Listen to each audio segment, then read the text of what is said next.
تنوین د تکثیر د پارم راځي او د تقلیل د پارم راځي. د تکثیر او د تقلیل تعلق د کمیات سره ده او د تعظیم او د تحقیر تعلق د کیفیات سره ده. ان له لابلا دا غډیرو خان دي. او کله نه کله تقلیل د پارم راځي لکه ورضوان من الله اکبر د خدای لغون دی رضام دا ډیره لوی ده. د خدای قدر نه لغون دی مرادي شو ځکه چې ويكفيني قليل منك لكن قليلك لا يقال له قليل. دا الله تعالی قلیل تاسو قلیل نشي ویل. الله تعالی خو قل متاع الدنيا قلیل دې ته به قلیل وای نو یو شی چې الله تعالی ته قلیل هغه کول دنیاي نو دی وجنه دل کې دا تنوین د تعظیم نه پاره ده. سلام على عباده الذين اصطفى دا سلامون نک مراد دا الله تعالی سلامي. نو بیا خو سرګند خبره ده چې سلام الله على عباده او کدینه مراد د بنی آدم سلامي نبی د دینه مراد ثنا او تعریف ته. واخر دعوانا ان الحمد لله رب العالمين وصلى الله تعالى على اشرف رسله وخاتم انبيائه وعلى اله واصحابه اجمعين الطيبين الطاهرين. بیا بوایو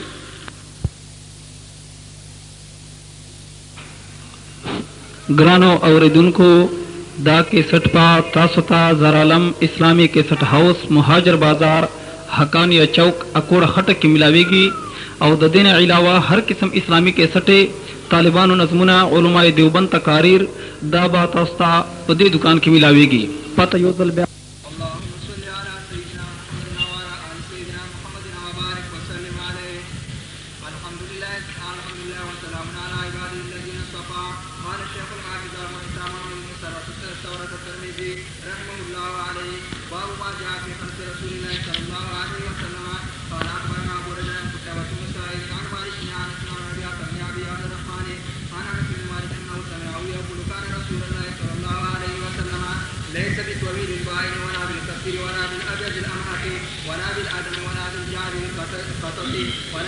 بسم الله الرحمن الرحيم.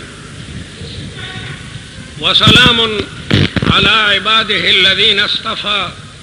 عباد دا عبد جمع دا عبد مفرد دا وعباد جمع دا او دا دی جمع عبید امرادی اعبدم جمع رادی عبدانهم جمع رادی. عباد عبید اعبد عبدان دا عبد جمع رادی. عبد خلاف الحر توي یو دے حر او بل دے عبد. عبد دا حر په مقابله کې ده او د دې باب د نصره عنصرونه مستعمليږي. عبد يعبد اياك نعبد واياك نستعين. عبد يعبد تعبید تذلیل توي طریق معبد غلار توي چې ذلیلي خرم پیدي ټټوم پیدي ټینکم پیدي لکه د غلو یلاره ځکه هغې ځان ذلیله کړی او چاتم سنوي. عبادت تم عبادت ځکه وایي چې دې کې غایت تذلل او غایت خضوع ده او معبود ذات تبارک تعالی ده ځکه تذلل او تابعداري یوازې د رب العالمین ده. لوی لارې ته طریق معبدون وایي هر څه پې تېرېږي. د عباده جمع ده او اضافت شوی ده. د جمع اضافت کیوں شنو یا اضافت للاستغراقی یا اضافت للتعظیمی. کدلت اضافت د استغراق د پاره کې نبی الذین اصطفى دا صفت احترازی ده. گویا فاسقان ته وتل فاسقان ته وتل هغه د الله تعالی غوره او پسندیده نه دي او کنه دا جمع اضافت د تعظیم د پاره کې نو بیا الذین اصطفى د عباد د پاره صفت کاشفه او صفت مادحه د الله تعالی بندگان هغه دي چې هغه الله تعالی غوره کړی دي. اصطفى يصطفي استفاء دا د باب افتعال نه ده مجرد د نصرنا راځي. صفا يصفو صفا يصفو صفوا په معنا د سوتره کېدو سره صفا الماء صفا الشراب ولکه دا اوبه سوتره دي په دې کې دننه څه خړ پړ شی یا څه جراثیم پکې نشته. هغې ته چې کوم دنو الماء المصفا وایي چې کومې اوبه د مشین په ذریعه باندې هغې نه جراثیم وتي وي بلکې دوايان ورسره ملاو شي نو هغې ته ماء مصفا وایي.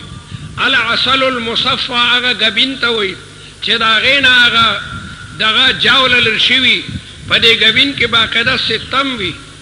نو د ګبین ښه طریقه دا ده چې په نورې کېږده نو ځان ته به ویلی شي او بیا د ململ په نري چاڼ کې واچوه نو هغه تمامه جاوله و بره په چاڼ کې ونښلي نو هغې ته عسل مصفا وایي سوتره ګبین چې جاوله موله پکې نه وي.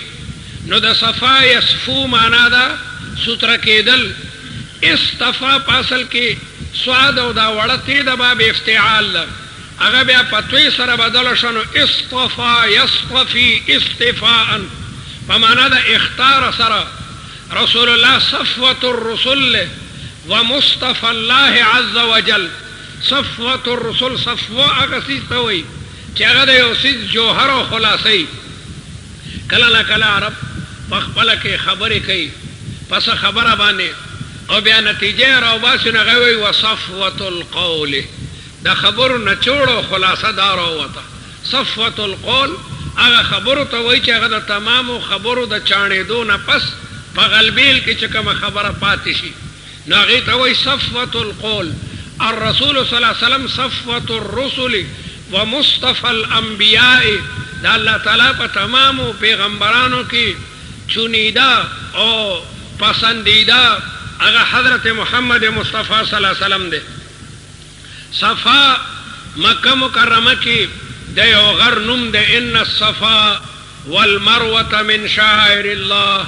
دغه دی نه خلک سعی شروع کوي د صفا په غونډۍ ودرېږي او خانه کعبې ته ګوري او دعا کوي او بیا لاس پورته کړي الله اکبر وایي او مروه طرف ته روان شي نو دا د یو غر نوم دی. صفوان غټ غټ ته ویل کېدی شي یو غټ غټ ته صفوان ویل کېدی شي. نو عباد دا مضافو هی ضمیر ته او هغه موصوفو او الذین اصطفا موصول سره د سلې نه دا د هغې دپاره صفت دی. الذین اصطفا او دلته عائد محذوف دی. تاسو نحوه کې ویلي والعائد قد تحذف الذین اصطفاهم هغه بندگان چې الله تعالی غوره کړي دي نو والعائد قد تحذف. الذین اصطفا اعراب څه دی نو د دې اعراب هغه یا جر دی دا په محل د جر کې دی ځکه چې عباد دا مجرورو نو صفت ته مجرور مجروری او کنه ته دا جمله خبر د پاره د مبتدا محذوفی دی نو بیا هم الذین اصطفا به تقدیری نو بیا دا مجموعه جمله په محل د جر کې واقع شوې ده. بیا الذین اصطفا مرفوع شو ځکه چې د هم د پاره خبر شو هم الذین اصطفاهم عباد الله تعالی غدي چې الله تعالی غوړه کړی دي. قال الشيخ الحافظ ابو عیسی یا دا عبارت د امام ترمذی د چا شاگرد ده نو بیا خوړو اعتراض شتنه شاگردان همیشه د پاره داسې عبارت د استاد د خطبه نه مخکې ولګي چونکه کتاب د شمائلو ده او شمائلو کې د رسول الله مبارک هغه حدیثونه بیانېږي چې د کوم نه شمائل ثابت دي او حدیثو د پاره خود سند ضرورتي نو دی وجنه شاگرد دا د قال الشیخ الحافظ ابو عیسی دا جملې سیوا کې شاگردان وای دا خبره مونږ ته د خپل استاد نه په سندونو باندې را نقل شوی دي دا بدون سند نه دي نو کدا خطبه د شاگرد شي نو دا مدرج ده لیکن دی باندې دا اعتراض ده چې بسم الله نه مخکې به ویلو قال الشیخ شیخ دا خبره کوي نو ټول کتاب به د هغې لاندې راغلی ځکه دا تمام کتاب چې امام ترمذي لیکي خو مقوله د امام ترمذي ده لیکن د بسم الله نه عمدن مؤخر کو چې تبرکم فوت نشي تبرکم فوت نشي نو بسم الله ځکه مقدمه کا ځکه چې بسم الله کې د امام ترمذي شاګردم د امام ترمذي سره شریک ده نو دا عبارت د تلمیذ ده ځان ته شیخ ویلو دغه ویل دا مناسب نه دي نو دی وجنه دا جمله الحاقیه ده بعد تلامذه او د سند د اتصال لپاره ذکر کړی ده او بعد وی چې خود امام ترمذی ویلی دي او دا لوی خبره نه ده ځکه چې کله نه کله د اعتماد لپاره یو سړی یو خبره چې کوم دنو هغه ذکر کی لکه یوسف علیہ السلام چې بادشاہ د مصر ته وی چې اجعلنی علی خزائن الارض د خزانو تصرفات ما ترا کما وزیر خزانه کا انی حفیظ علیم. نو دا لوی نه ده بلکې دا تحدیث بالنعمت ده. دې ته تحدیث بالنعمت وی لکه رسول الله فرمای انا سید ولد آدم ولا فخر. زدا اولاد آدم سردار مو دا فخر نه ده. یا زمونږ د دارالعلوم حقانیه یو فاضل د دارالعلوم نه فارغ شو او یو محتمم ورته د تدریس دعوت ورکو. خدای دې تاسو ټول مدرسین کې د ټولو نه عمده شی تدریس ته هغې برکت باندې به تاسو ته بیا هر یو شی راځي. دکاندارۍ ته ګوتې ما چوئ او م تجارت ته دغه صرف بایی او منیاش تدریس شروع کوي. الله به ستاسو دنیا عقبه ښه کړي. نو ښه شی تدریس ته یو فاضل مدرس شو او محتمم ورته چې کوم دی د نحو او د صرف کتابونه حواله کړو دی منطق کې ماهره دی.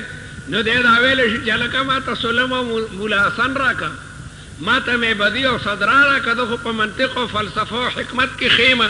نو دا لویي نه ده بلکې دا هغه حق ادا کول دي چې زه د دې علم حق ښه ادا کولی شم. هلته کې یوسف علیه السلام هغه خپله ملکه څرګندوي انی حفیظ علیم. نو کله نا کله یو محدث طالبانو ته خپل اعتماد ښیي چې د ما دا روایات کمزور نه دي. د الله تبارک وتعالی په فضل و کرم د حافظ الحدیث امام ترمذی ته 100,000 حدیثونه سندن او متنن یادو. نو دا بطور تحدیث بالنعمت دا لوی نه ده. طالبان به یاره خدای خبر دا کتاب څنګه ده اسند الابواب والاخبار او دقایق الاخیار غونې چرته کتابونه ني. پخوا بدل کې کتابونه د وادونو خرڅېدل او ټول به کې موضوع روایاتو. نو دی وجنه دا د حافظون ټکي د انصر راړي. قال الشيخ الحافظ ابو عيسى نو قال الشيخ الحافظ ابو عيسى شيخ مفرد ده. شيخ ماهر في الفن توي شيخ ماهر في كل فن تموي شیخ هغه سړی ته وایي چې د څلوېښتو کالونه اورېدلی نو هغې ته شیخ وایي. شیخ شاخه یشیخو شیخن هغه سړی بوډا شو. شب یشب معنا ځوان شو. باب د ضربه یضرب نه مستعملیږي. شاخه یشیخو شیخن شیخ الذي تجاوز عمره من 40 سنه چې د هغه عمر د څلوېښتو کالونه اورېدلی او د دې جمع شیوخ راځي اشیاخ راځي شیختون راضی مشیختون راضی مشایخ جمع راضی بلا جموع دی. بلا جموع شیخ الازهر شیخ التفسیر شیخ الحدیث چې سړی په یو فن کې ماهر او بعد وای شیخ هغه ته وای چې په جمیع علوم کې ماهر. د محدثینو په اصطلاح کې شیخ ماهر فی الحدیث ته ویل کېدی شي او چې ماهر نی حدیث شروع کړي نو هغه ته طالب الحدیث وای. هغه د طالب الحدیث بیا ورپسې شیخ دی بیا ورپسې حافظ دی. حافظ هغې ته ویل کېدی شي چې هغه ته 100,000 حدیثونه سندن او متنن یادي هغې ته حافظ وایي. زمونږ د عامو خلکو په اصطلاح کې حافظ هغې ته وایي چې قرآن مجید ورته یادي بلکې د بعض خلکو په اصطلاح کې حافظ هغې ته وایي جوړون دي. پښتنو په اصطلاح کې حافظ ړوند ته وایي. الکه حافظ حالانکه هغه ته ټکي نه یاد لیکن سترګې چې کوم دنو نشته نو ورته حافظ وایي.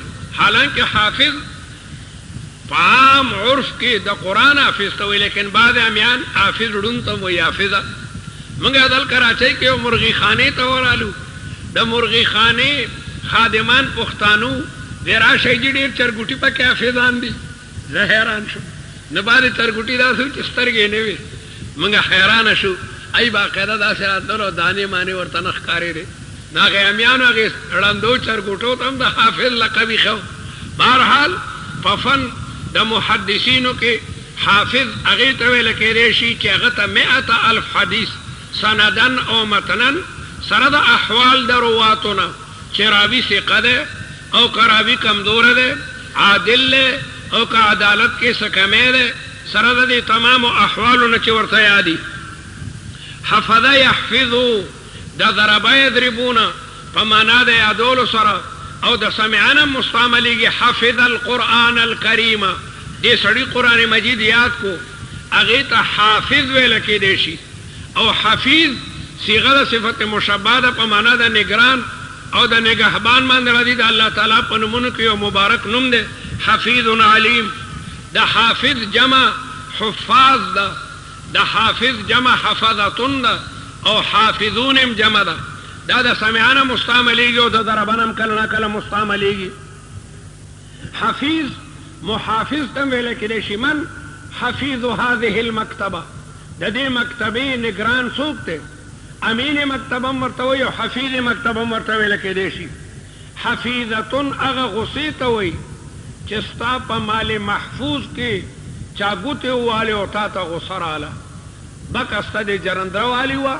چې کمرې ته ناست دی او یو طالب ستا جرندره پرانیستې ده او تا ته چې مور کم ککوړي او ډوډۍ پخ کړې هغه لګیا دی خوري نو سړی دومره غصه شي چې ظالمه جرنده دې ما ته کو زما مال محفوظ لګیا دی ته خرابې یا یو سړی راغی کور ته پردی سړی ننوته دی به څومره غصه کېږي دې غضب ته حفیظتون وایي الحفیظة الغضب الذي يلحق الإنسان حينما يرى أجنبيا يتدخل في أموره المحفوظة چې د سړي محفوظ امور کې تدخل کوي او تاسو دا حماسه کې ویلو لو كنت من ماذن لم تستبح إبلي بنو اللقيطة من ذهل بن شيبان إذا لقام بنصري معشر خشن عند الحفيظة إن ذو لوسة لعنة عند الحفيظة چې غیرتی سړی راشي او دغه په کور کې چا تدخل کړی به څومره غوسه کېږي سختې غوسې ته حفیظه وایي وعلى كل حال حافظ هغې ته وایي في اصطلاح المحدثين الذي حفظ 100,000 حديث رسول الله صلى الله عليه وسلم سندا ومتنا مع أحوال الرواة امام ترمذي حافظ ده حجت په لغت کې برهان او دلیل ته وایي دا برهان انی ده او دا برهان لمی ده حجج د دې چې کومانو جبر راځي حج يحج معنا حج کول حج په لغت کې قصدم وایي لله على الناس حج البيت من استطاع اليه سبيلا حجة معنا حج کول حجة معنا یوزل حج کول نو حجت برهان او دلیل ته ویل کېدی شي حجج د دې جمع راځي د دې په اصطلاح کې حجت هغه محدث ته وایي چې کوم محدث ته تقریبا 3 لک حدیثونه سندن و متنن یادي هغه ته حجت ویل کېدی شي امام احمد ابن حنبل حجت ته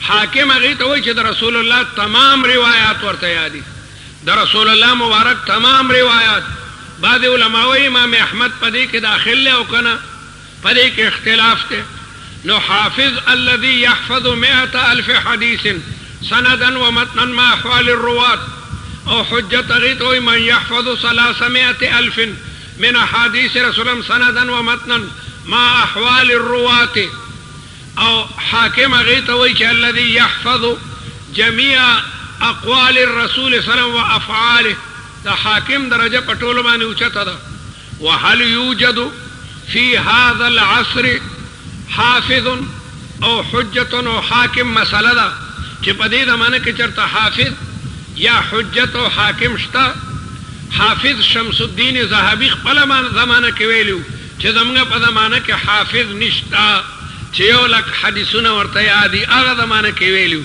نو دې زمانه کې وسنګ موجودي هغه زمانه کې چې حافظ نو حاکم او حجت خلوی خبره ده اوس په دې زمانه کې چې سړی چاته حافظ وای په دې اعتبار چې ډیر زیات روایت د نور خلقونو ورته یادي حافظ الحدیث د مولانا عبدالله درخاستی په دې زمانه کې لقب حضرت درخاستی صاحب ته بخاری شریف سندن او متنن یادوا دا غین علاوه د نور روایت او د نور کتابونو بلا روایت ورته یادو او دې کې شک نشته چې په دې زمانه کې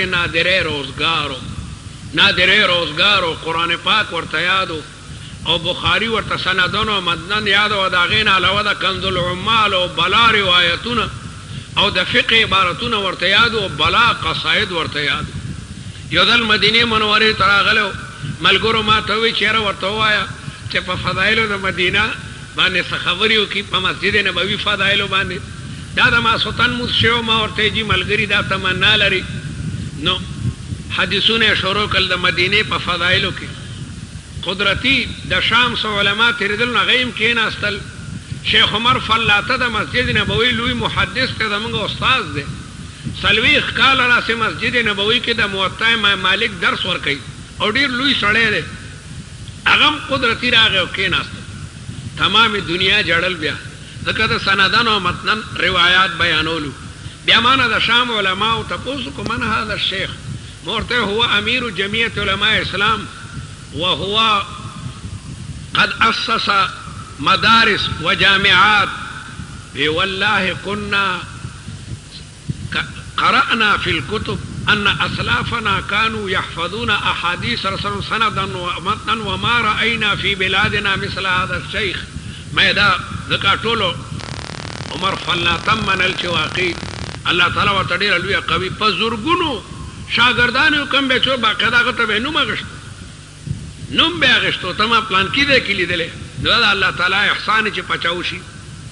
نو په دې زمانه کې که څوک چاته حافظ الحدیث وایي په اعتبار د اغلب او اکثر احادیث سره اندو میں کانا راجا چې ټول وړاندې وي د یو پکې سترګې نه لکه راځي ما پسې ټول راځي یا ټول ورپسې هغه پوره بادشاهي. نو دې وجې نه دې زمانه کې چې چاته ډېر حدیثونه یادي نو هغه ته خلک حافظ په دې معنا باندې وایي.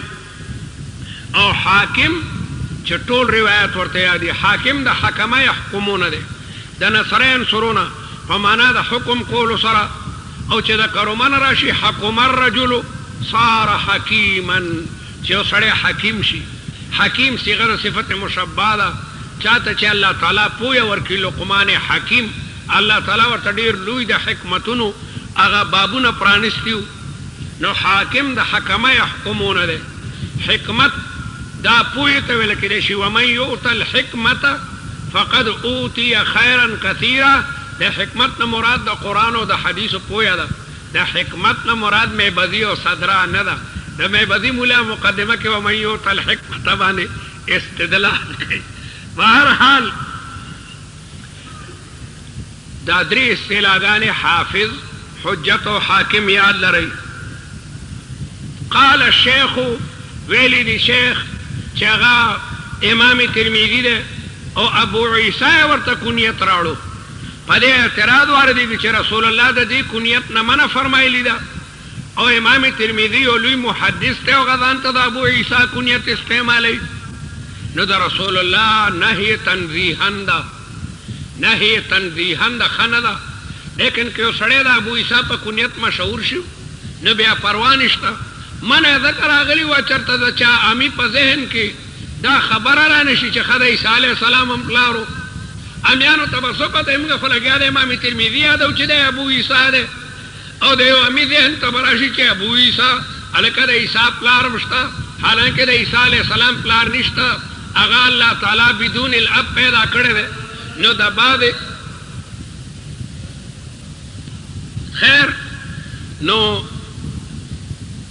ابو عیسی باندې چې یو سړی مشهور شي نو بیا دا استعمال خیر دی، لیکن زیاد دا مستعملول نه دي پکار. عالمانو ته خو پته ده، لیکن یو امي سړی چې د ابو عیسی ټکې واوري نو خیال ته بیدار راځي چېرې د عیسی علیه السلام به پلار نو د عیسیانو د عقیدې په دې کې یو قسم تایید غوندې کېږي. هغوی د عیسی علیه السلام پلار مني چې یوسف نجار پلارو، څوک وایي خدای پاک پلارو.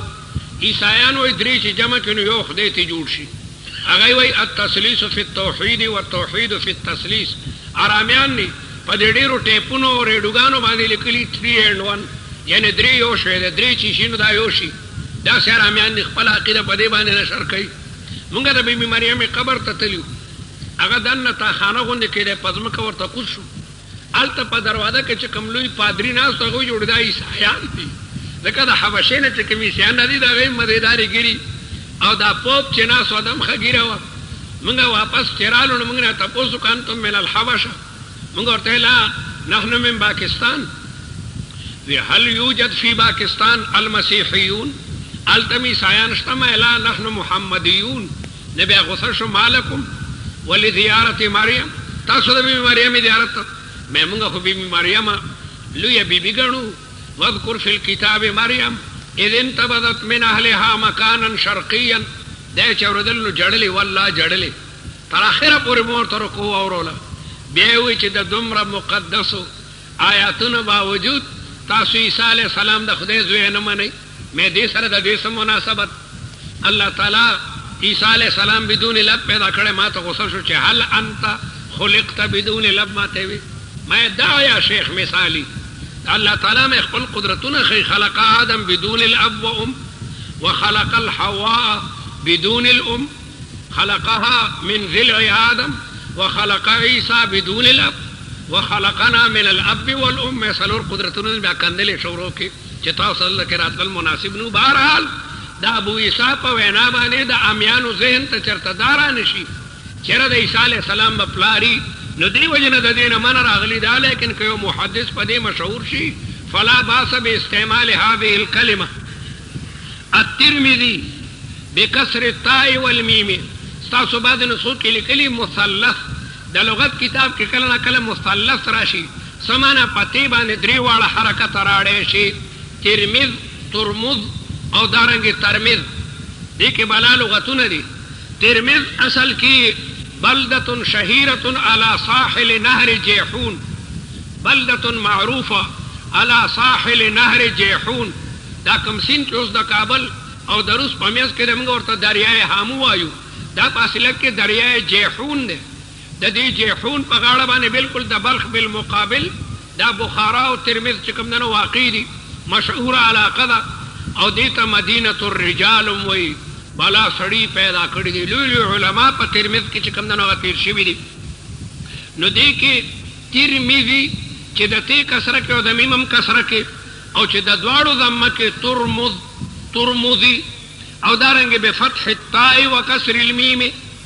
ترمذی لیکن ټول کډم باندې شي چې هغه د دواړو کسره کې د زیاته مشهوره ده المشهور في هذه الكلمه كسر التاء والميم نو دا بلدة شهيرة على ساحل نهر جيحون باب ما جاء في خلق رسول الله صلى الله عليه وسلم دا رسول الله مبارک په ظاهري صورت کې خلق ظاهری صورت ته وی خلق باطنی سیرت ته ویل کېدی شي خلق وی صورت ته او خلق وی سیرت ته د دې باب خلق یخلقو ده خلق یخلقو د نصرین سرونه په معنا ده پیدا کول سره او دا د خدای صفت ده د خلق معنا روح چول روح دا د الله تعالی صفت خاصه ده تمام کائنات کې جمع شي د پلاستیک یا د ربړ نه جوړ شوي مچ کې روح نشي اچولی الا له الخلق والامر خلق روح اچول دا الله تعالی په قبضه قدرت کې دي والامر په دې کائناتو کې تصرف کول دا الله تبارک وتعالى کار دی او څوک دا معنا هم کوي الا له الخلق دا تمام مخلوقات د خدای مخلوقات دي حکم هم پیدا چلیږي ځکه هم غواړي چې د خدای پزمکه د خدای نظام د خدای پزمکه د خدای نظام لکه طالبانو د خدای پزمکه د خدای نظام راوستو د انګریزانو نظام دلته نه چلیږي نو خلق یا په معنا د روح چول یا په معنا د مخلوق هذا خلق الله هذا مخلوق الله او د امر نه مراد تصرف دی د کائناتو کې تصرف چرته زلزلہ چرته باران دا یو رب العالمین کوي بعضی بریلیان خاص کر افغانی بریلیان هغه د متصرفینو قائل دي یو راته کیسه کوله چې د کابل او د افغانستان متصرف په بهاولپور کې دی او ګیر کلی دی خلک ورته ورغلو چې د افغانستان په حال خره یې پرېږده چې لږ نور یې خراب کړم داسې ناکاره عقیده د تصرف یو د رب العالمین کار دی څوک په مچ کې تصرف نشي کولی الا له الخلق والامر که عقیده دې کچه ده که نه او ټوله شپه عبادت کوي نو جهنمي بنیادي شی عقیده ده د الله تعالی د وحدانیت نو د خدای صفتونه بغیر ته نه ثابته خیر خلقه یخلقو معنا پیدا کول او چې د کرومنه راشي خلقه خلقه صوب اذا بلیا چې جامه زړه شي اصلا ثياب اخلاق هغه جامو ته وایي چې کومې جامې زړې شوي او شلیدلې وي نو چې د کرومنه شي په معنا د سیرې کېدو سره راځي خلاق برخې ته وایي وما له فی الارض من خلاق داغه بیا په آخرت کې صبرخه نشته دی خلیق هغه طالب ته وایي چې ډېر با اخلاقی پلان کې ډېر خلیق دی یعنی با اخلاق ده او شیخ دا نبی کریم صلی اللہ علیہ وسلم اگر ظاہری صفتوں مقدم کل پا باطنی صورتوں مانے ذکر ظاہر مقدم دے